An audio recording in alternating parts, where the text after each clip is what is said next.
بیت الاحمر کے آواز کے لیے میں خلاف کلام پاک کے لیے ملتمس ہوں شیخ احمد حسین سے وہ تشریف لائیں اور خلاف کلام پاک پیش فرمائیں۔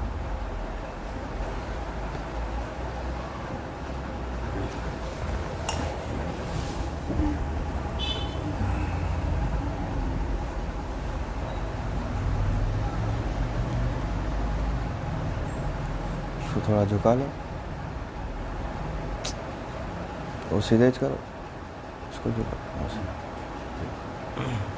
اعوذ باللہ من الشیطان الرجیم، بسم اللہ الرحمن الرحیم، یا رحمان یا رحیم، یا ایھا الناس اعبدوا ربکم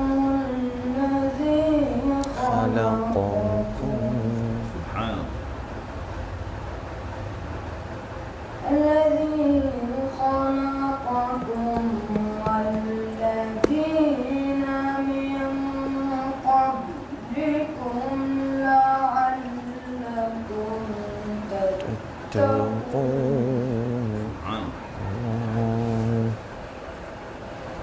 الذی جعل لکم الارض فراشا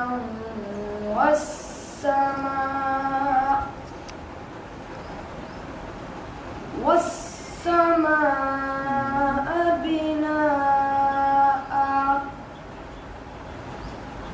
وأنزل من السماء ماء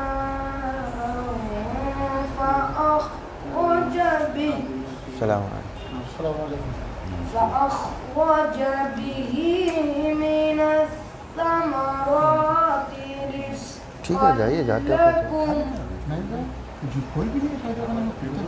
فلا تجعلوا لله أندادا وأنتم تعلمون، صدق الله العظيم۔ سبحان اللہ سبحان اللہ۔ یہ تھے شیخ احمد حسین جو قرأت کلام پاک پیش فرما رہے تھے۔ ملتمس ہوں حبیب حادی بالخلد رفیع البابری سے وہ تشریف لائیں اور قرأت کلام پاک پیش فرمائیں۔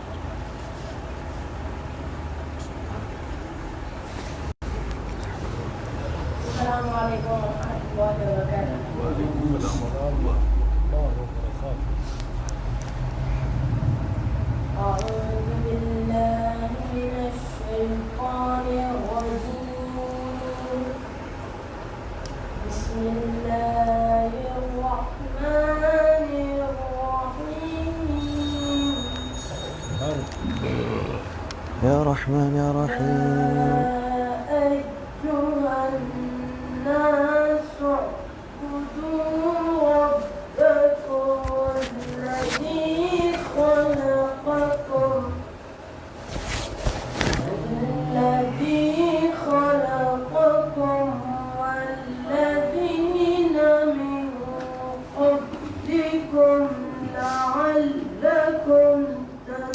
تتقون، الذي جعل لكم الأرض فراشا والسماء بناء وأنزل من السماء ماء أخرج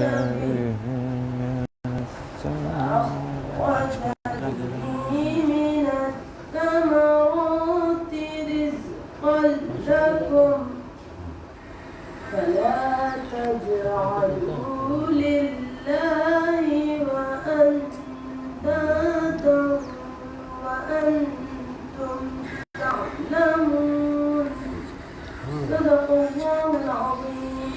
سبحان اللہ سبحان اللہ۔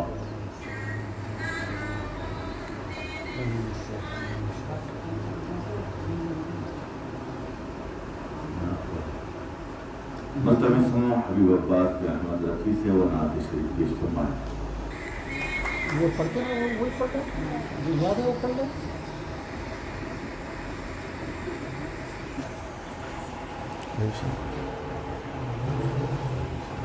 السلام علیکم.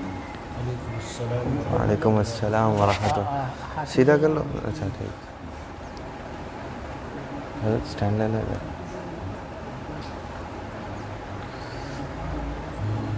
آج دل کس کو سنائیں آپ کے ہوتے ہوئے یا رسول اللہ صلی اللہ علیہ وسلم. کس کو سنائیں آپ کے ہوتے ہوئے میں غلام مصطفیٰ ہوں یہ میری پہچان ہے. اللہم صلی وسلم علیہ. میں غلام مصطفیٰ ہوں یہ میری پہچان ہے. غم مجھے کیوں کر ستائے آپ کے ہوتے ہوئے حال دل کس کو سنائیں آپ کے ہوتے ہوئے. اللہم صلی وسلم علیہ. میرا جینا میرا مرنا اب اسی چوکھٹ ہے.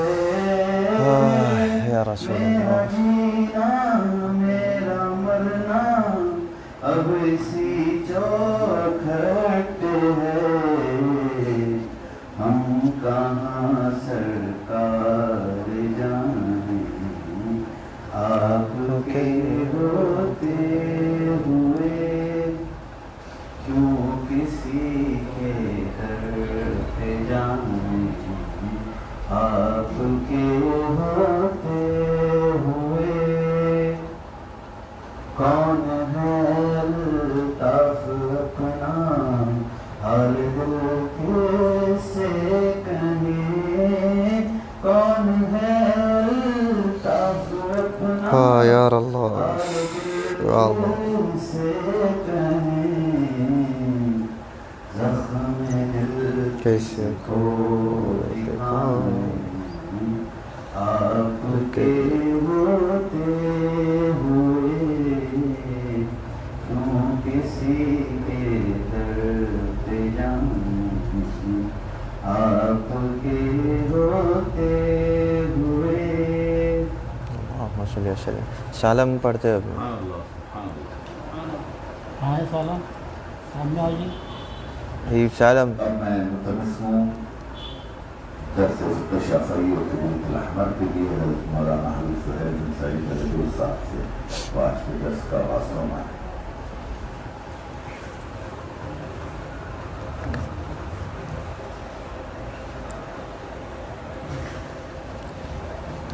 الحمد للہ رب العالمین والصلاة والسلام على سید الانبیاء واشرف المرسلین وعلى آلہ الطیبین الطاہرین واصحابہ الاکرمین الافضلین اجمعین. اما بعد رب اشرح لي صدري ويسر لي امری واحلل عقدة من لسانی يفقهوا قولی. ربی زدنی علما. الحمد لله رب العالمين. نويت التعلم والتعليم والتذكر والتذكير والنفع والانتفاع والإفادة والاستفادة والحث على التمسك بكتاب الله وسنة رسوله والدعاء إلى الهدى والدلالة على الخير ابتغاء وجه الله ومرضاته وقربه وثوابه سبحانه وتعالى. معزز ومكرم سادات گرامی قدر وحاضرین ناظرین و سامعین کرام، السلام علیکم ورحمۃ اللہ وبرکاتہ. سنت نمازوں کے بیان جاری تھا اور آج انہی نمازوں میں سے ایک صلاۃ الحاجہ کہتے ہیں. گولتا سے تائے مدورہ سے یا گولتا پر وقف کرنا ہو تو وہ ہائے ساکینہ بن جاتی ہے. ٹھیک ہے، تو صلاۃ الحاجہ عربی میں کہتے ہیں. ہمارے ہاں نماز حاجت کہتے ہیں یا صلاۃ الحاجت کہتے ہیں۔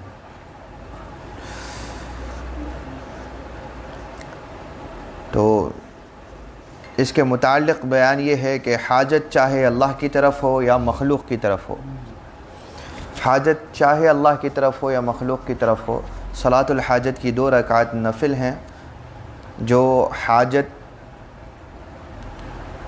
کی دعا سے پہلے پڑھی جاتی ہیں، دعائے حاجت سے پہلے پڑھی جاتی ہیں۔ حضرت عبداللہ بن ابی اوفی رضی اللہ عنہما فرماتے ہیں کہ رسول اللہ صلی اللہ علیہ وسلم نے فرمایا، جس شخص کو اللہ کی طرف حاجت ہو یا بنی آدم میں سے کسی کی طرف اسے حاجت ہو تو ایسے شخص کو چاہیے کہ اچھی طرح سے وضو کر لے، پھر 2 رکعت نماز پڑھے، پھر اللہ سبحانہ و تعالیٰ کی حمد اور ثنا کرے اور نبی اکرم صلی اللہ علیہ وسلم پر درود و سلام بھیجے، اور پھر یہ دعا پڑھے، لا الہ الا اللہ الحلیم الکریم سبحان اللہ رب العرش العظیم سبحان الحمد للہ رب العالمین اسألک موجبات رحمتک وعزائم مغفرتک والغنیمة من کل بر والسلامة من کل اثم والفوز لا تدع لي ذنبا الا غفرت ولا ہما الا فرجت ولا حاجة هي لك رضا الا قضيتها یا ارحم الراحمین۔ سنن ترمذی اور ابن ماجہ میں اسی الفاظ کے ساتھ روایت ہے کہ چاہے آپ کو حاجت خدا اللہ تعالیٰ سے ہو کہ اللہ تعالیٰ سے آپ کوئی چیز طلب کرنا چاہتے ہیں تو اچھی طرح وضو کر کے 2 رکعت نماز پڑھیں گے، یا لوگوں میں سے بھی کسی سے آپ کو مدد کی یا کوئی حاجت کی ضرورت ہے تو آپ اس کے لیے امداد چاہتے ہیں تو آپ کو چاہیے کہ پہلے 2 رکعت نماز اچھی طرح سے وضو کر لیں، اس کے بعد 2 رکعت نماز ادا کریں، اور نماز ختم ہونے کے بعد اللہ تعالیٰ کی حمد یعنی اللہ کی تعریف کریں، اللہ تعالیٰ کی بڑائی بیان کریں۔ جیسا کہ ہوتا ہے کہ کسی سے کوئی مطلب ہو تو اس کے بارے میں بڑے اچھی باتیں دنیا میں بھی بولتے ہیں، تو خیر اللہ تعالیٰ کو تو دھوکہ تو نہیں دیا جا سکتا، لیکن کم سے کم اللہ تعالیٰ کے بارے میں جو آپ کا عقیدہ ہے، جو اللہ تعالیٰ کی بڑائی آپ کے دل میں ہے، وہ بڑائی کے ساتھ اللہ کو یاد کیا جائے، اس کی تعریف کی جائے، شکر کیا جائے اس کا، اور اس کے بعد حضور اکرم صلی اللہ علیہ وسلم پر درود و سلام بھیجیں، پھر اس کے بعد یہ مذکورہ دعا آپ پڑھیں تو انشاءاللہ تعالی آپ کی حاجت پوری ہو جائے گی۔ ایک اور روایت ہے کہ حضرت عثمان بن حنیف رضی اللہ عنہ سے مروی ہے کہ ایک نابینا شخص حضور اکرم صلی اللہ علیہ وسلم کی بارگاہ میں حاضر ہو کر عرض کرنے لگے کہ میرے لیے دعا کیجئے یا رسول اللہ، کہ اللہ تعالیٰ مجھے عافیت عطا فرمائے اور میری بینائی بھی واپس فرما دے وغیرہ وغیرہ۔ حضور صلی اللہ علیہ وسلم نے فرمایا، اگر تم چاہو تو میں دعا کر دوں، اور اگر تم صبر کرنا چاہو تو یہ تمہارے لیے بہتر ہے کہ تم صبر کر لو، نہیں کیونکہ یہ جو تم تکالیف میں مبتلا ہو، اس صبر کا پھل تمہارے لیے اس دنیا کی عافیت سے بہتر ہو جائے گا، ورنہ اگر تم چاہو تو تمہارے لیے دعا کر دوں۔ تو ضروری نہیں ہے کہ ہر ایک کا ایمان ایک ہی درجے کا ہو۔ یہ صحابی کہنے لگے کہ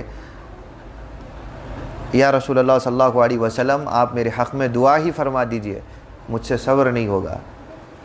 تو حضور صلی اللہ علیہ وسلم نے انہیں فرمایا کہ اچھی طرح سے وضو کرو، اور اس کے بعد یہ دعا کرنے کی ہدایت عطا فرمائی کہ اللہم انی اسألک واتوجہ الیک بنبیک محمد نبی الرحمت صلی اللہ علیہ وسلم، یا محمد انی توجہت بک الی اللہ الی ربی فی حاجتی هذه لتقضی لی اللہم فشفعہ فی، کہ اے اللہ میں تجھ سے مانگتا ہوں اور تیری طرف متوجہ ہوتا ہوں تیرے نبی اکرم صلی اللہ علیہ وسلم، نبی رحمت محمد صلی اللہ علیہ وسلم کے واسطے وسیلے سے۔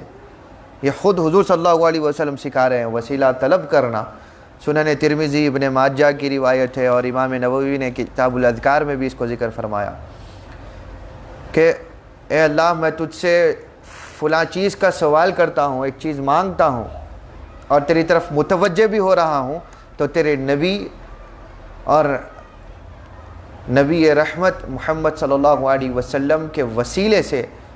اور پھر کیا فرمایا، یا محمد، کہ اے محمد صلی اللہ علیہ وسلم انی توجہت بکا، میں آپ کے ذریعے سے اللہ تعالیٰ کی طرف متوجہ ہوتا ہوں.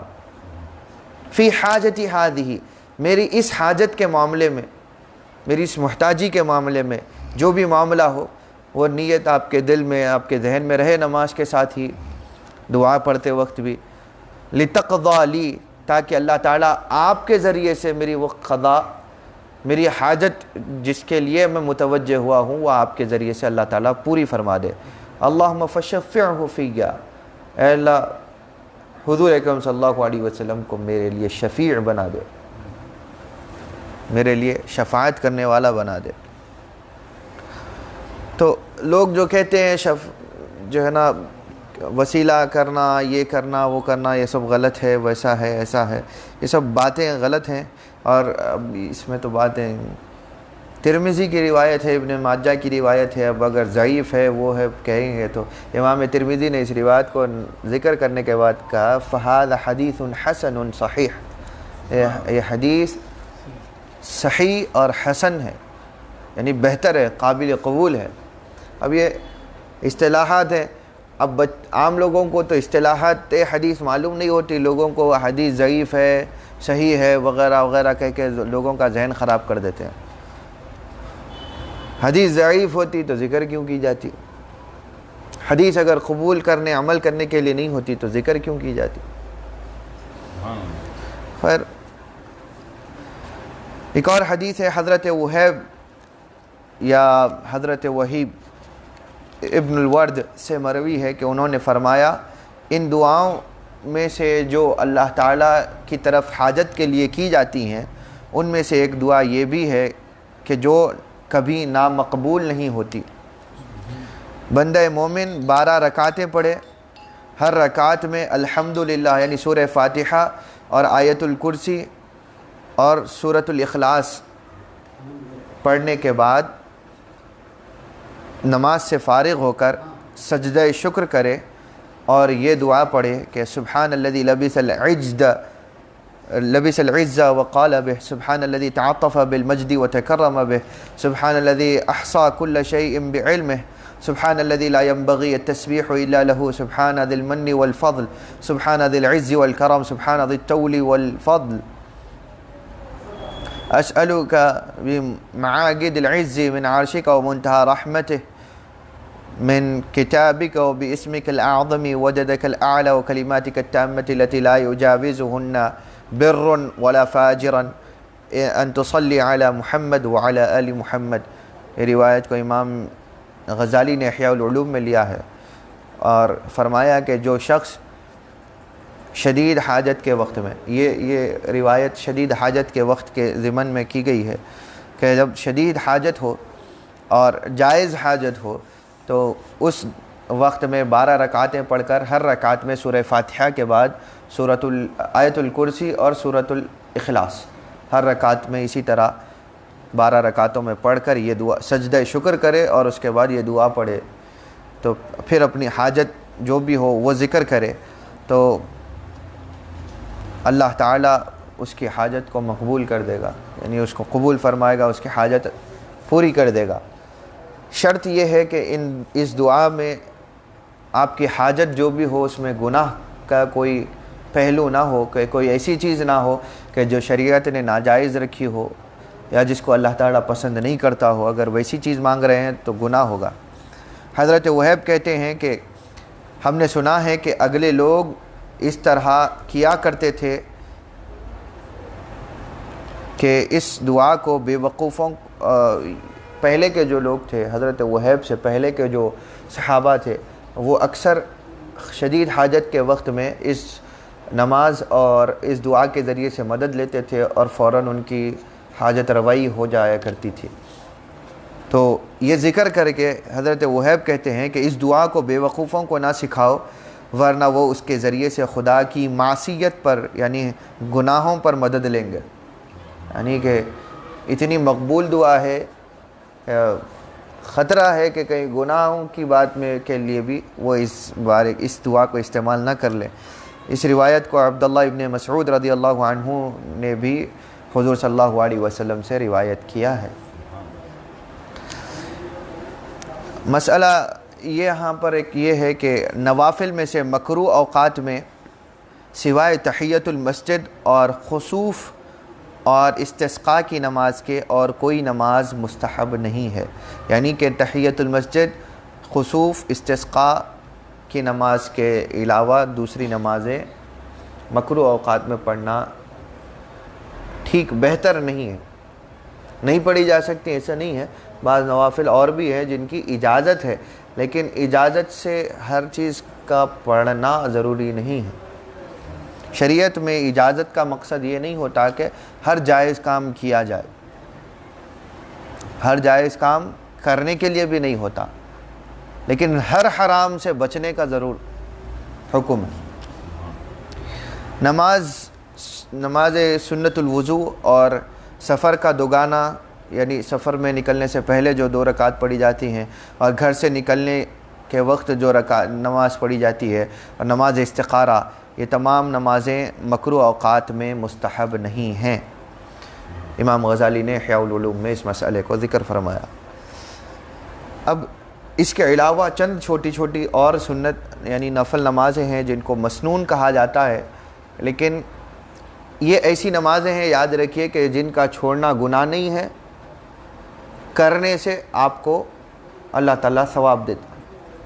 کریں تو ثواب ہے، نہ کیا جائے تو گناہ بھی نہیں ہے. لیکن سنن راتبہ یا سنن تابعہ، جس کو ہم 17 رکعتوں کے بیان میں ہم ذکر کر چکے تھے، جو فرض نمازوں کے ساتھ ملی ہوئی ہوتی ہیں، جیسے فجر سے پہلے 2 رکعت سنت پڑھنا، ظہر کی جو ہے نا 4 رکعت سنتیں، اور مغرب کے بعد کی 2 رکعت سنتیں، اسی طرح عشاء کی سنتیں وغیرہ، یہ 17 رکعت کس بھی حال میں پڑھی جانی چاہیے. اگر یہ نہیں پڑھی جائیں گی تو اس کا گناہ ہوگا. لیکن یہ جو سنت نمازیں ہیں، ان کی فضیلت کے اعتبار سے ان کو ذکر کیا جا رہا ہے، ورنہ تو اور کئی نمازیں ہیں، لیکن جن کی زیادہ اہمیت فضیلت کے اعتبار سے، ثواب کے اعتبار سے ذکر کی گئی، ہم اس کو آپ کے سامنے ذکر کر رہے ہیں تاکہ آپ کبھی پڑھنا چاہیں تو ان کے ذریعے سے آپ مدد حاصل کر سکتے ہیں.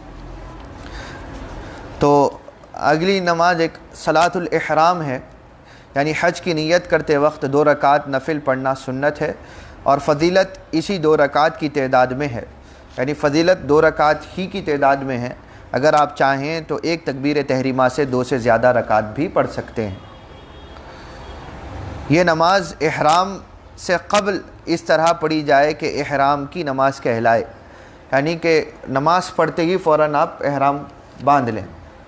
ایسا نہ ہو کہ نماز پڑھنے کے بعد تھوڑا سا وقفہ ہو رہا ہے اور ابھی احرام پہننے وقت ہے آپ کو، تو ایسا نہیں. یعنی اتنی کم وقت میں آپ جو ہے نا ایسے وقت میں نماز پڑھیں گے کہ جب آپ کو فوری اس کے بعد احرام پہننا ہے، تو یہ نماز احرام کی کہلائے گی. اس نماز کو وقت کراہت میں نہ پڑھنا چاہیے، کراہت کے وقت مکروہ اوقات میں نہیں پڑھنا چاہیے. دوسری نماز صلاۃ الطواف ہے، یعنی ہر طواف کے بعد 2 رکعت پڑھنا، یہ بھی مندوب ہے. تیسری مسجد نبوی صلی اللہ علیہ وسلم سے نکلتے وقت 2 رکعت پڑھنا، یہ بھی سنت ہے.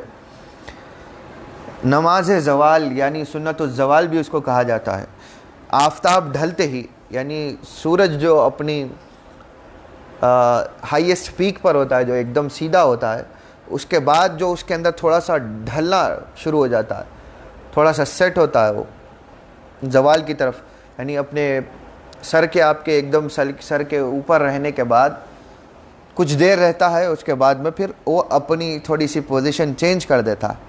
تو جہاں اس کی پوزیشن بدلنا شروع ہوتی ہے اس کو زوال کہتے ہیں. وہیں سے ظہر کا وقت بھی شروع ہوتا ہے. تو جیسے ہی سورج کا زوال ہو جائے اس وقت میں 2 یا 4 رکعت سنت نماز پڑھنا 4 رکعت یا 2 رکعت پڑھنا یہ سنت ہے، سنت زوال کی نیت سے۔ گھر سے نکلتے وقت 2 رکعت اور گھر میں داخل ہوتے وقت 2 رکعت نفل پڑھنا بھی سنت ہے۔ حمام سے نکلنے کے بعد 2 رکعت نفل پڑھنا بھی سنت ہے۔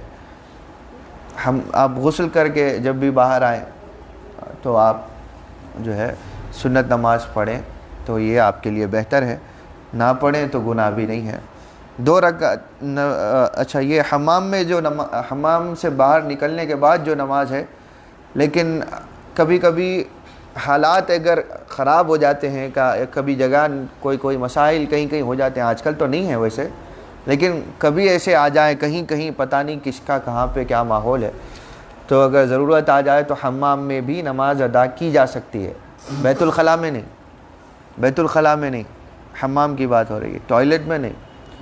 حمام میں پڑھنا مکروہ ہے جبکہ آپ کو جگہ میسر ہو صاف دوسری، لیکن اگر جگہ نہ ہو اور کچھ حالات ایسے آ جائیں تو آپ یعنی تباہی کے حالات ہیں، گھر میں کہیں بھی جگہ نہیں ہے لیکن حمام صاف ستھرا ہے، وہ بچا ہوا ہے، اتفاق کبھی ہو سکتا ہے، کوئی بھی ایک موقع ہو سکتا ہے، تو اس کے اندر بچھا کر پڑھنا یہ جائز ہے، جب کوئی دوسری جگہ باقی نہ رہے، تو یہ ذہن میں رکھیں۔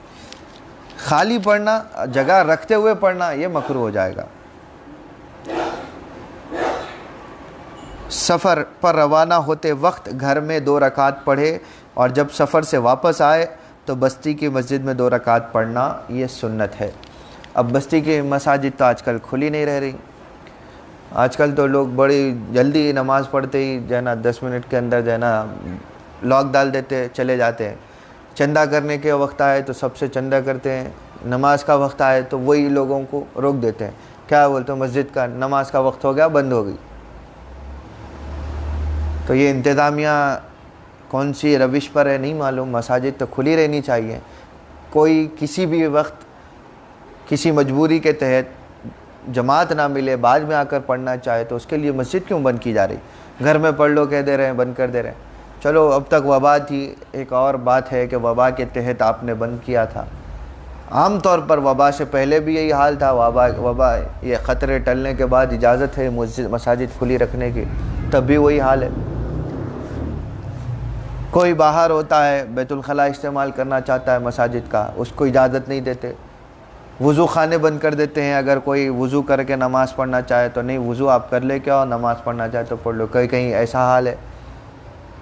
کس کے لیے کیا بولے تو جواب دیتے ہیں کہ مساجد خراب کر دیتے لوگ آ کے، آپ کو کیا معلوم؟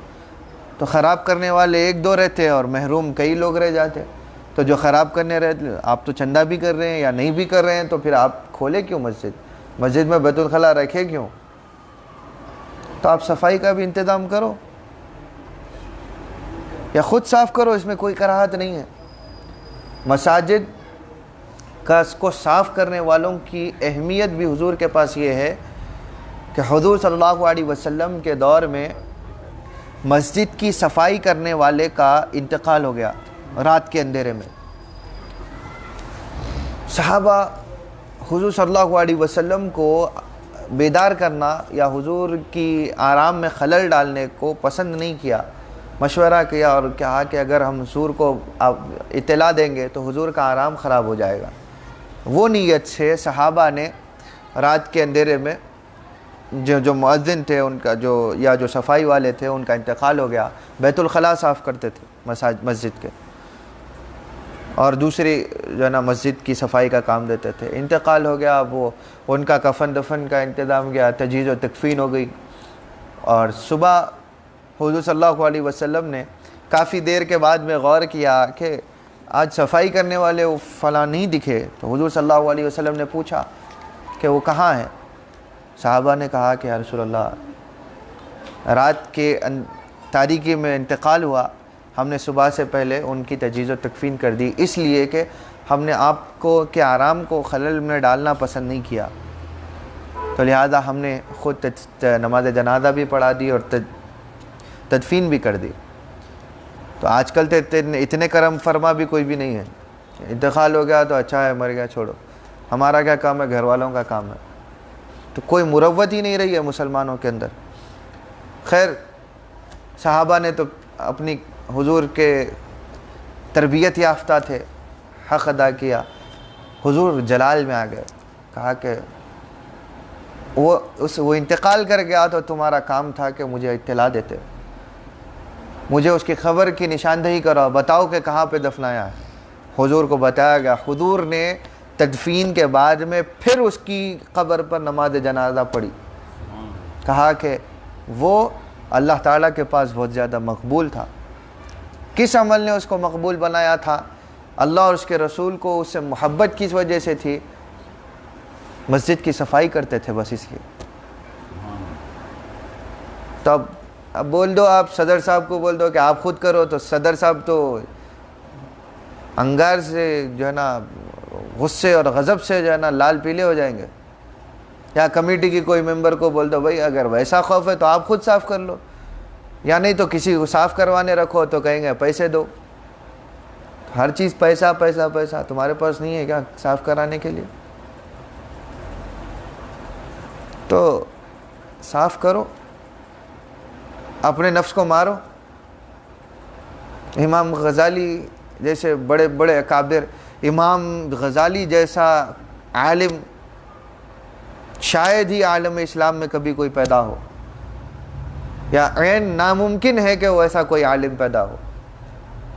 تو امام غزالی جیسے حجت الاسلام مدرسہ نظامیہ بغداد کے اندر صفائی کرتے تھے، جھاڑو دیتے تھے، اور فرماتے ہیں خود کہ میں صفائی کرتے وقت درسگاہوں میں، کیونکہ انہوں نے حال اپنا حلیہ بدلا ہوا تھا پورا، اللہ تعالیٰ کی طرف مائل، اللہ تعالیٰ کے راستے کی طرف مائل ہو کے اپنے آپ کو اخلاص کے راستوں پر، سلوک کے راستوں پہ چلانے کی خاطر مٹا دیا تھا۔ کئی سال بغداد سے پہلے وائس چانسلر تھے مدرسہ نظامیہ کے، بغداد کے وائس چانسلر تھے اس مدرسے کے۔ اس مدرسے کے پہلے صدر تھے امام الحرمین الجوینی، ان کے بعد ان کے سکسیسر ہوئے۔ پھر مدرسہ نظامیہ میں بغداد میں عالم کی بات کہی جائے تو امام غزالی کا نام آتا تھا۔ تو وائس چانسلر تھے، زمانے تک کیا خطیب تھے جامع مسجد کے، اور پھر حکومت کی طرف سے بڑی جو ہے نا احتشام تھا ان کا، سب تھا۔ لیکن خیال آ گیا ایک دن، افتاح ان کا ہی چلتا تھا، خیال آ گیا کہ میں شاید اللہ کے راستے پر مجھے محنت کرنی چاہیے، مجھے اپنے نفس کو مارنا چاہیے۔ اتنے بڑے عالم، اس کے بعد میں ان کو خیال آتا ہے، ایسا نہیں ہے کہ ان کا نفس ہمارے جیسا تھا، ان کا نفس اور صاف تھا، لیکن اور پاکیزگی کی خاطر انہوں نے وائس چانسلر کا منصب چھوڑ دیا، مدرسے کی صدارت چھوڑ دی، پڑھانا چھوڑ دیا، افتاح چھوڑ دیا، دوسرے ذمہ داریاں چھوڑ کر جنگلات پھرنے لگے۔ کچھ سالوں بعد واپس آئے تو حلیہ بدلا ہوا تھا، کوئی پہچان رہا نہیں تھا۔ مدرسہ نظامیہ میں چپراسی کی نوکری کرنے لگے، صفائی کی، ایز اے جینیٹر۔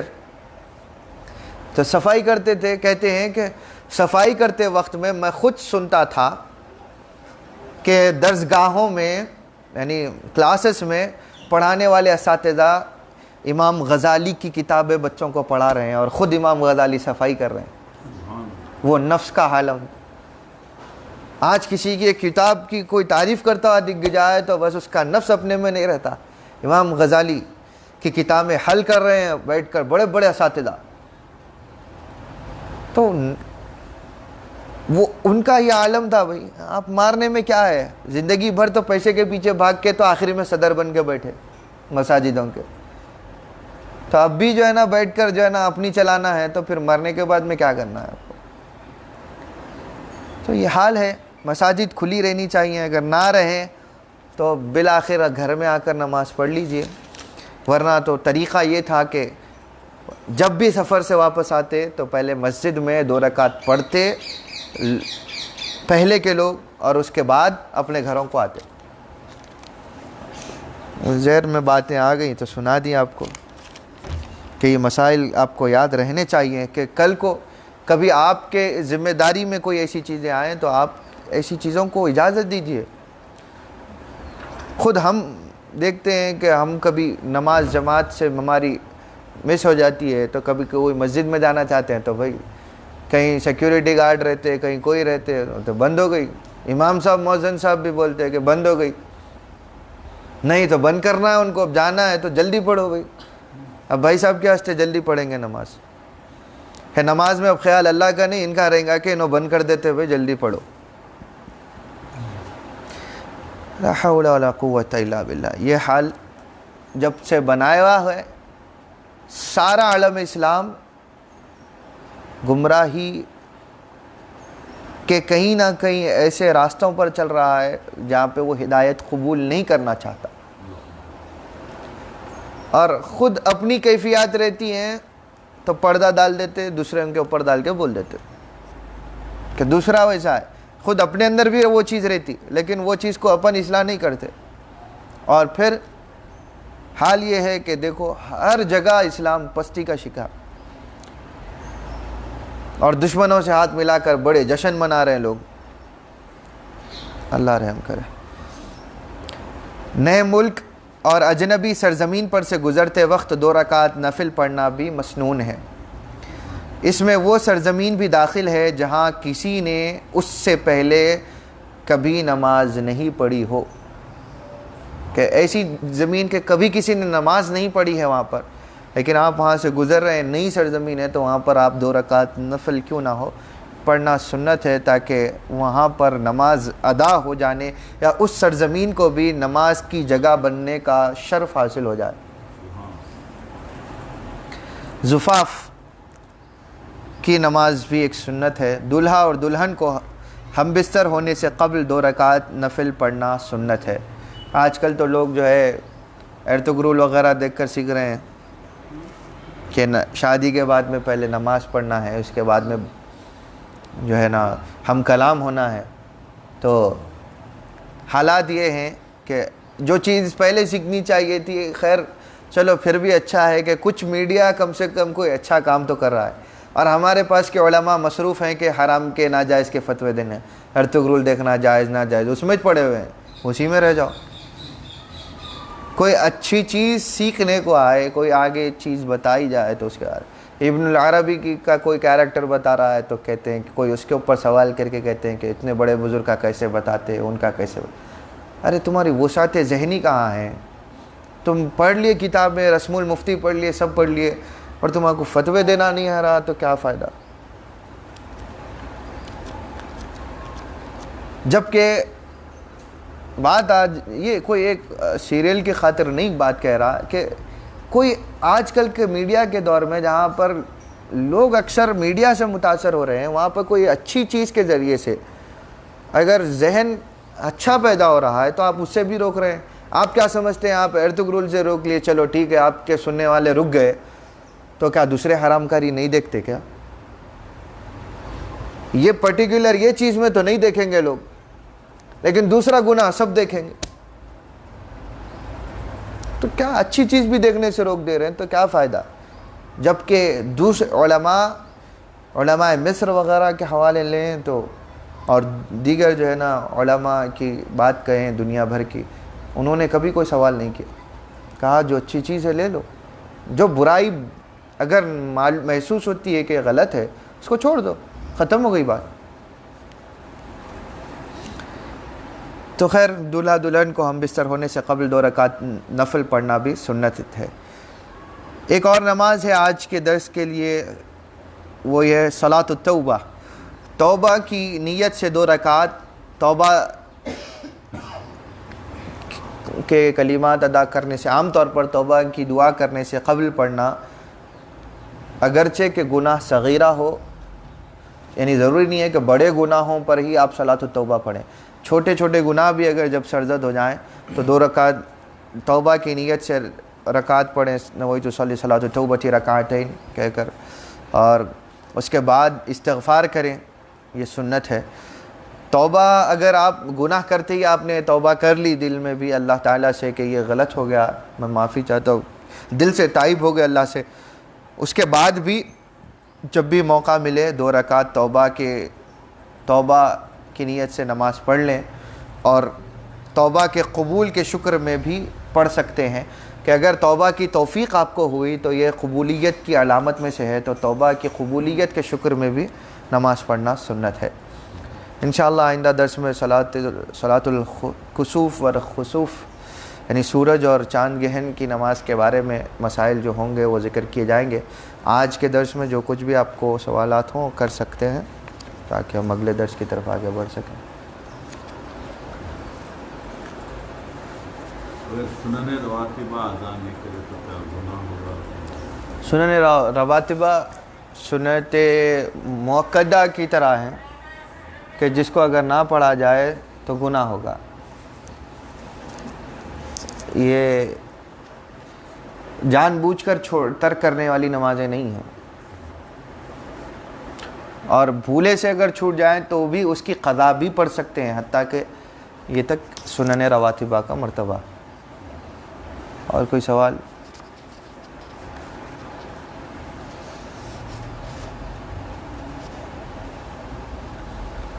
سفر کی نیت کیا ہے سر؟ سفر سے واپس کی نیت سنت کی نماز کی نویت اصلی صلاۃ الرجعہ، یا آپ یہ کہہ سکتے ہیں کہ میں سفر سے واپس ہونے کی نماز ادا کرتا ہوں اللہ تعالیٰ کے لیے، یا گھر واپس لوٹنے اپنے مقام پر واپس لوٹنے کی نیت سے 2 رکعت نماز پڑھتا ہوں اللہ تعالیٰ کی خاطر، یا یہ نیت نہ بھی کی جائے تو صرف سفر سے واپس ہونے کے بعد فوری بعد 2 رکعت پڑھ لیں تو آپ کو سفر سے واپسی کی نماز ہی کا درجہ حاصل ہوگا، کیونکہ اس کی نیت خاص طور پر متشرعین نے کسی نے ذکر نہیں کی، صرف 2 رکعت پڑھنے کا ذکر کیا ہے۔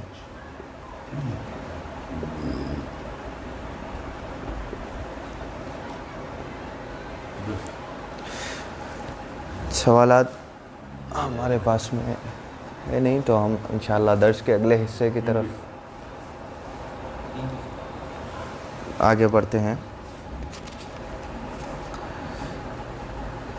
کہ حضرت وقال المصنف امام عبداللہ بن ابی بکر العیدروس رضی اللہ عنہ ونفعنا به وبعلومه في الدین والدنیا والآخرہ، اثر القلب في الصلاح والفساد، کہ قلب پر اصلاح کا اور فساد کا یعنی برائی کا اثر کیسے ہوتا ہے اس کا بیان۔ فی شرح انموذج من علم القلب، یہ بیان، یہ جو چیپٹر ہے یہ اس بیان میں ہے کہ جو قلب سے متعلق ہے، دل سے متعلق ہے۔ ایک ہوتا ہے قلب اور ایک ہوتا ہے قلب۔ قلب کہیں گے تو کتا ہے، قلب کہیں گے تو یہ دل ہے، قاف اور کاف 2 الگ الگ لفظ۔ تو یہ بیان قلب کے متعلق ہے، قلب کے علم کے متعلق ہے۔ لِأَنَّهُ الْمَضْغَةُ اذا صلحت صلح بها سائر الجسد واذا فسدت فسد بها سائر الجسد وهي القلب، کہ فرمایا کہ دل میں دل کے اندر، جسم کے اندر ایک گوشت کا لوتھڑا ہے، ایک گوشت کا ٹکڑا ہے کہ اذا صلحت، جب وہ صحیح ہو جائے، جب وہ ٹھیک ہو جائے تو صلح بها سائر الجسد، تو اس کے صحیح رہنے کی وجہ سے سارا جسم صحیح رہتا ہے۔ وَإِذَا فَسَدَتْ فَسَدَ بِهَا سَائِرُ الْجَسَدِ، اگر وہ برا ہو جائے تو سارا جسم برائی کا مرکز بن جاتا ہے۔ یعنی دل میں اگر برائی آ جائے، اب ہم یہ روحانیت میں لے رہے ہیں، اگر آپ میڈیسن میں بھی لے لیں تو بھی یہی حال ہے کہ آپ کا دل اگر خراب ہو جائے تو آپ کے جسم پر پورا اثر پڑتا ہے۔ اگر دل اچھا ہے آپ کا، اس کی پمپنگ اچھی ہے، ورک اچھا کر رہا ہے، تو پھر اس میں آپ کے پورے والز، اس کے پورے چینلز اچھے ہیں، تو پھر آپ کا پورا جسم اچھا ہے۔ تو جہاں پر اس کی پمپنگ میں خرابی آ جاتی ہے وہاں پر وہ خراب ہو جاتا ہے۔ 4 سیکشن سے، چاروں سیکشنز میں سے کوئی ایک سیکشن ڈیمیج ہو جائے تو خراب ہو جاتا ہے۔ تو اسی طرح روحانیت میں بھی اس کا اس سے اعلیٰ ترین مقام ہے کہ اگر دل جو اصل میں ارادے کی جگہ ہے، کہ جہاں پہ اگر ہمارا دل صاف ہے نیتوں میں تو اس کا اثر اعمال کے اوپر اچھا ہوتا ہے اور ہمارا جسم اس کے ذریعے سے صحیح رہتا ہے۔ کیسا؟ تو آپ کے اندر ایک اچھی نیت ہو کوئی کام کرنے کی، تو آپ اس کو انجام کیسے دیں گے؟ دل سے تو انجام نہیں دیتے، دل میں سوچتے ہیں، انجام آپ کے جسم سے پاتا ہے۔ دل میں کسی کے بارے میں اچھا سوچتے ہیں تو آپ کی زبان اچھا کہتی ہے، تو یہ کیا ہو گیا؟ جسم آپ کا اچھا ہو گیا۔ کسی کے بارے میں اچھا سوچتے ہیں تو اس کو اچھی نگاہ سے دیکھتے ہیں، آپ کی نگاہ اچھی ہوگی۔ کسی کے بارے میں اچھا سوچتے ہیں تو دوسروں کے سامنے اچھی بات کرتے ہیں، اس کے بارے میں اچھی بات، نیکی کرنے کا ارادہ کرتے ہیں دل میں تو اس کو انجام دیتے ہیں جسم کے ذریعے سے۔ خیر خیرات کی بات آ جائے تو ہاتھ سے دیتے ہیں، وہ ہاتھ کا اچھائی ہو گئی۔ ایسے ہی جو اعضاء استعمال ہوتے ہیں وہ سارے کے سارے اس اچھائی کے اندر شامل ہو جاتے ہیں۔ اور اگر دل برا ہو جائے، دل میں برائی رہے تو آپ دوسرے کے بارے میں برا کہتے ہیں، برا سوچتے ہیں، آپ کا دماغ بھی برا سوچنے لگ جاتا ہے، آپ کا چلنا پھرنا برائی کی طرف ہو جاتا ہے۔ کسی کے بارے میں برائی بیٹھ جائے تو اس کو اپنا برا یا دشمن جان کر آپ اس سے بدلہ لینے کے لیے فلاں جہاں بھی سفر کریں، جس کے پاس مدد کے لیے جائیں، وہ سارا گناہ جا رہے ہیں لوگ کرتے ہیں۔ اسی سے ایک کے بارے میں سوچ لیا تو چلو جا کے اس کو کریں گے، اس کو ورغلا کے اس کو اپنے طرف کریں گے، اس کو کر کے جاؤ، جتنا پھریں گے یا فون کریں گے، کسی کو ذہن خراب کرنے کی کوشش کریں گے وغیرہ وغیرہ۔ یہ صرف آپ کا دل خراب ہے تو آپ کا سارا جسم خراب ہو رہا ہے۔ تو ایک چیز کو سنبھال لو، سارا جسم اچھا ہے آپ کا۔ اور یہ کون سی چیز ہے جو دل میں ایسا ہے؟ وہی القلب، وہ دل ہے۔ دل اچھا رکھو تو سب اچھا ہے، دل خراب ہو گیا تو سب خراب۔ کما فی الحدیث المصطفی المحمدی علیہ افضل الصلاۃ والسلام، جیسا کہ حدیث مصطفیٰ صلی اللہ علیہ وسلم میں وارد ہوا ہے کہ حضور نے فرمایا وَإِنَّمَا سُمِّيَ الْقَلْبُ قَلْبًا لِأَنَّهُ سَرِيعُ التَّقَلُّبِ بِالتَّقْلِيبِ وَمُقَلِّبُ الْقُلُوبِ كما قال صلى الله عليه وسلم إن القلوب بين أصبعين من أصابع الرحمن يقلبها كيف يشاء ولأنه خلق في قلبه عالمين الغيب والشهادات هما الروح والجسد وقد تولد من ازدواجهما فصورته متصلة بالجسد وروحه متصلة بالروح۔ کہ کہا کہ حضور نے ارشاد فرمایا کہ دل کو دل اسی لیے کہا جاتا ہے، قلب کو عربی میں دل کو قلب اسی لیے کہا جاتا ہے کہ وہ قلباً ہمیشہ پھرتا رہتا ہے۔ دل کی حرکت کے بارے میں حضور نے ارشاد فرمایا، جو آج سائنس اس کو پروف بھی کر رہی ہے۔ پھیلائے ہوئے دامان تجسس سائنس محمد کے در کا پتہ پوچھ رہی ہے کہ مصداق کہ حضور نے فرمایا اللہ تعالیٰ نے دل کو قلب اسی لیے کہا ہے کہ وہ ہمیشہ، دل کی عادت ہے پھر جانا، اور بہت تیزی سے پھر جاتا ہے۔ لِأَنَّهُ سَرِيعُ التَّقَلُّبِ، وہ تیزی سے پھر جاتا ہے۔ ابھی ایک بات سوچتا ہے، اس کے اگلے لمحے دوسری بات۔ آزما لیجئے، ہم دل کو منا لیتے ہیں کہ نہیں ایسا ہے، پھر ذرا کسی کے اندر کچھ حرکت دیکھتے کہ اس کے بعد پھر جاتا ہے۔ ایسے ہی ہر معاملات میں لے لیجیے، آپ نیکی کا ارادہ کیا، دوست آ گئے، آپ نماز کا ارادہ کر رہے تھے، دوست آ گئے، ایک دم پھر دل پھر جاتا ہے آپ کا، ارے نہیں جا کے آ کے پڑھ لیں گے، ارے پہلے کھیل لیں گے، چلو ایسا چلے جائیں گے۔ ایسے بہت ساری چیزیں ہیں کہ دل کے بہت تیزی کے ساتھ پھر جاتا ہے۔ بتقلیب مقلب الرحمن، اللہ تعالیٰ کے اس تقلب کے اثر سے، اللہ تعالیٰ کے پھرانے کے اثر سے، اب اللہ تعالیٰ پھراتا ہے مقلب، قلب کو پھیرنے والے کے اثر سے، تو اللہ تعالیٰ یہ نہیں چاہتا کہ آپ کو برائی کی طرف پھیرے، لیکن آپ جدھر جاتے ہیں وہ اس حساب سے آپ کا قلب پھر جایا کرتا ہے، اللہ تعالیٰ بھی اس کو ویسے ہی پھیر دیتا ہے۔ حضور اکرم صلی اللہ علیہ وسلم نے ارشاد فرمایا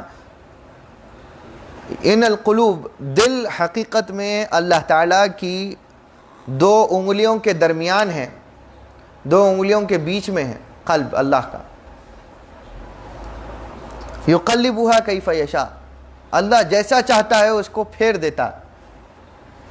وَلِأَنَّهُ خُلِقَ فِي قَلْبِهِ عَالَمَيْن، کہ اللہ تعالیٰ نے وہ اس طریقے کے ساتھ ہے کہ 2 انگلیاں جو اللہ کی کہی گئی ہیں، اس سے مراد آپ کی ہماری طرح انگلیاں تو نہیں ہیں، اللہ تعالیٰ کو معاذ اللہ انگلی جسد کچھ نہیں، انگلیوں سے مراد کیا ہے؟ اللہ تعالیٰ نے دل کو کے اندر 2 عالم کو رکھا ہے، دونوں عالم کی کیفیات کو رکھا ہے، ایک غیب کا عالم، ایک روحانیت کا عالم، اور ایک عالم بشریت، عالم شہادت یعنی جسم کا عالم۔ یہ دونوں چیزیں قلب کے اندر ہیں،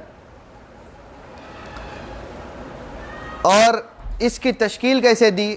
آپ کہیں گے کہ وہ کیسا دونوں عالم کیسے بنائے گئے؟ تو انسان کے دل میں روح بھی رکھی گئی ہے، اور انسان کے دل کو ایک شکل دے کر اس کو بشری طور پر جسد بنایا، تو جسد کا عالم اور اس کے اندر روح رکھی جانا، یہ روح کا عالم۔ تو دونوں عالم، عالم بشریت اور عالم روحانیت انسان کے اندر موجود ہیں، اور اللہ تعالیٰ نے انسان کے قلب کو پیدا ان دونوں کے ازدواج کے ساتھ، ان دونوں کے ملاوٹ کے ساتھ اللہ تعالیٰ نے بنایا،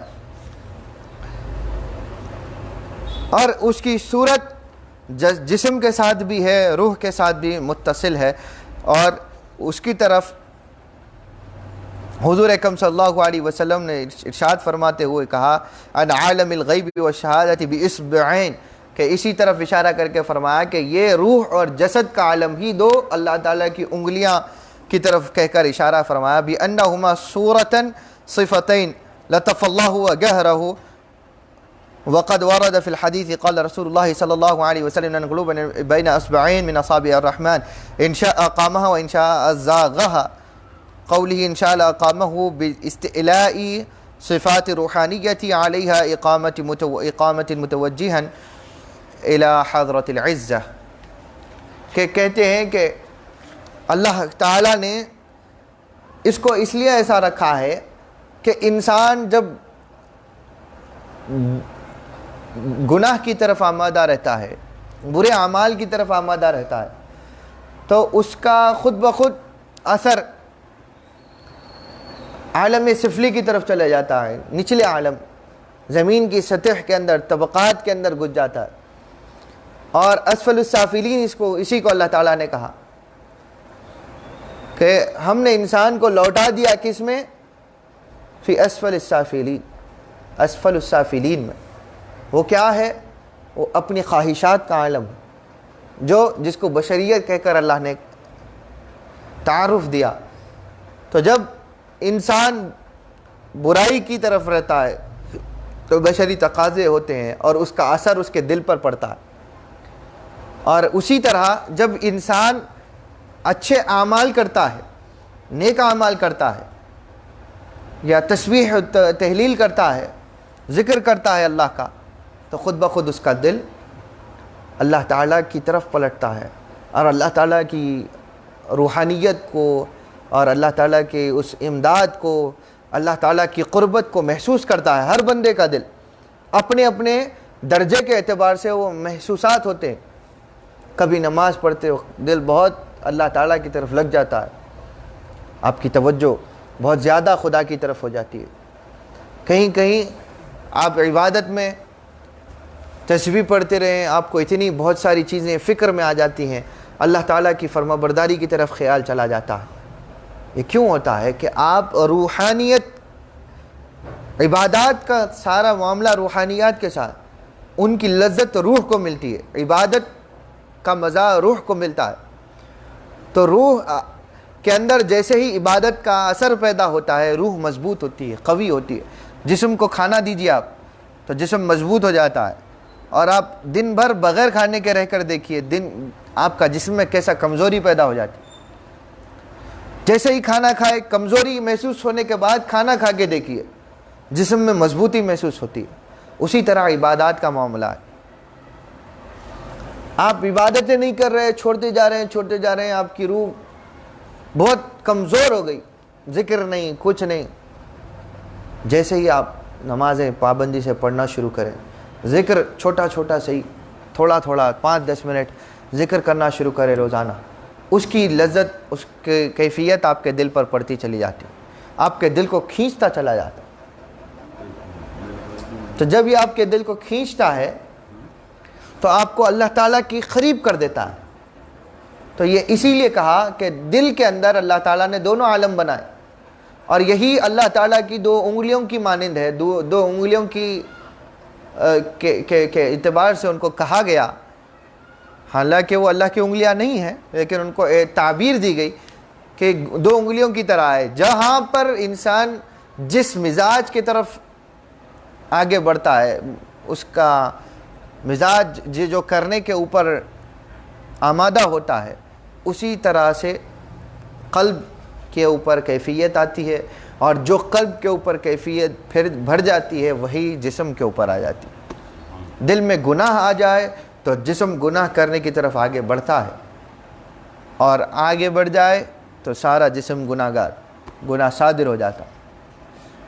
اگر دل میں نیکی آ جائے, جسم نیکی کی طرف بڑھتا ہے, خیال آتا ہے کہ قرآن پڑھوں گا, میں تسبیح پڑھوں گا, میں یہ کروں گا, میں کسی کی مدد کروں گا, میں یا کچھ کروں گا, تو جسم آپ کا خود بخود اطاعت کی طرف چلا جاتا. تو یہ جسم کی سلامتی, یہ آپ کو روحانیت میں اضافہ کرتا. تو یہی ہے کہ اللہ تعالیٰ نے ایک اور حدیث میں اسی طرح حضور نے ارشاد فرمایا کہ دل جو ہے اللہ تعالیٰ کی 2 انگلیوں کے درمیان ہے, اگر اللہ چاہے تو انہیں بنا دے, صحیح کر دے, اقامہ مضبوط کر دے, وَإِنْ شَاءَ أَزَاغَهَا, اگر اللہ چاہے تو انہیں غارت کر دے, گمراہی میں رکھ دے, کیونکہ وہ آپ کی طبیعت پر ہے.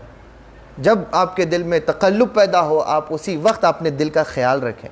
یہی اولیاء و صالحین کی تعلیمات ہے کہ آپ کے دلوں اور ارادوں پر کنٹرول آئے آپ کو, تاکہ آپ کسی وقت بھی اللہ کی نافرمانی کی طرف نہ جائیں, اس کی طرف توجہ میں نہ جائیں, بلکہ آپ جب بھی گناہ کی طرف متوجہ ہوں تو خیال آ جائے اور آپ کے دل کو آپ پھیر لیں.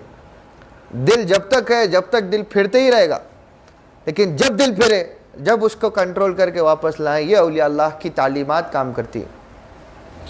اس کی اور تھوڑی تفاصیل ہیں, انشاءاللہ آئندہ درس میں اس کو مکمل کیا جائے گا. جو کہا ہے اس کو سنی, اس کے اوپر عمل کرنے کی کوشش کیجئے کہ دل کو ہمیشہ جب بھی برے ارادے آ جائیں اس کے اوپر جب بھی غور کر لے کہ نہیں ایسا, اچانک کوئی چیز ہو جاتی ہے, غصہ آ جاتا ہے, کنٹرول کر لیجئے. جب بھی سوچئے کہ نہیں غصہ آ گیا, اب میں کون سی طرف جا رہا ہوں, غصہ شیطانیت کی طرف لے جاتا ہے, تو جب بھی سوچ لیجئے کہ میں کون سی چیز پر غصے میں آیا, اس کو واپس لے لیجئے. کسی کو کچھ کہہ دیا, دل آزاری ہو گئی اس کی, حقیقت میں وہ ویسی نہیں تھی لیکن آپ نے ویسا سمجھ لیا, تو پھر خراب. تو لہٰذا اپنے آپ کی اصلاح خود کریے اور یہ چیزوں کے بارے میں سوچئے, اور اچھوں کی صحبت اسی لیے اختیار کرنی چاہیے کہ ان کی صحبت کا اثر پڑتا ہے. جیسوں کی صحبت میں رہیں گے دل میں ویسے ہی ارادے پیدا ہوں گے. کھیل تماشے میں رہنے والوں کے ساتھ رہیں گے, کھیل تماشا ہی ذہن میں آئے گا. گناہ کرنے والوں کے ساتھ میں رہے, گناہ کرنے کا ہی ارادہ دل میں آئے گا. خالی گیمز کھیلنے والوں کے ساتھ میں رہیے تو ان کے ہی میسیجز آئیں گے آپ کو, گیم کھیلنے آ رہے ہیں کیا, آن لائن آ رہے ہیں کیا. نہیں, PUBG میں نہیں ہوتا ویسا, میسیجز کر گئے. تو جیسے کی صحبت میں رہیں گے وہ ویسے ہی اثر ہوتا رہے گا. تو ہاں, ہر چیز کا ایک قاعدہ قانون رہے تو ٹھیک ہے. ایسا نہیں کہ آپ کو بار بار یہ بات کہی جاتی ہے, آپ کو کھیلنے سے روکا نہیں گیا, ہمیشہ صحبت کا اثر بتا رہے ہیں. جیسی صحبت وہ ویسا بلائے. اور حال تو یہ ہوتا ہے کہ اچھی مجالس کے لیے فون کر کر کے بھی بلایا جائے تو پھر ہر کوئی اپنی اپنی جو ہے نا احباب، سوائے اللہ یہ کہ جن کو صحیح میں عذر ہوتا ہے تو یا جو لہو و لعب میں رہنا چاہتے ہیں وہ ویسے ہی لوگوں کی صحبتوں میں رہ جاتے ہیں. تو یہ کیا ہوتا ہے؟ صحبت کا اثر کہلاتا ہے. تو صحبت آپ ابھی سے اچھی رکھیں گے تو آگے چل کے آپ کو پیران طریقت، مشائخین کی صحبت، ان کی ارادت سے آپ کو اچھی صحبتیں حاصل ہوں گی. جب اچھی صحبتیں حاصل ہوں گی دل اچھائی کی طرف پلٹے گا، عمل کرے گا، ورنہ تو ہمیشہ دنیا اور دنیا کی لذت میں ہی گم رکھے گا.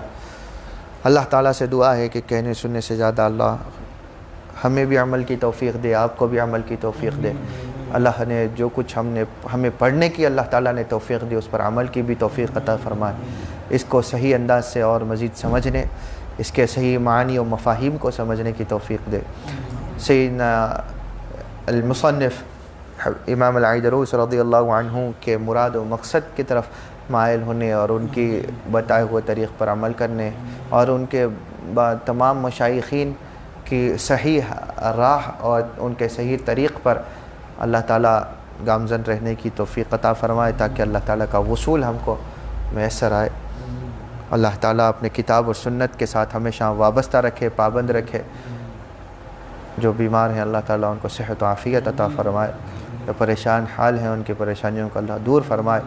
حضور اکرم صلی اللہ علیہ وسلم کے وسیلے سے حضور کی ذات گرامی اور آپ کے میلاد کی برکتوں سے اللہ تعالیٰ ساری امت سے پریشانیاں اور تکالیف اور کمزوریوں کو دور فرما دے اور حالات کو پھر سے ہمارے لیے اور عالم اسلام کے لیے سازگار بنائے، قوی بنائے. وصلی اللہ علی خیر خلق سیدنا محمد وآلہ وصحبہ وبارک وسلم والحمد للہ رب العالمین. الفاتحہ لحضرت النبی.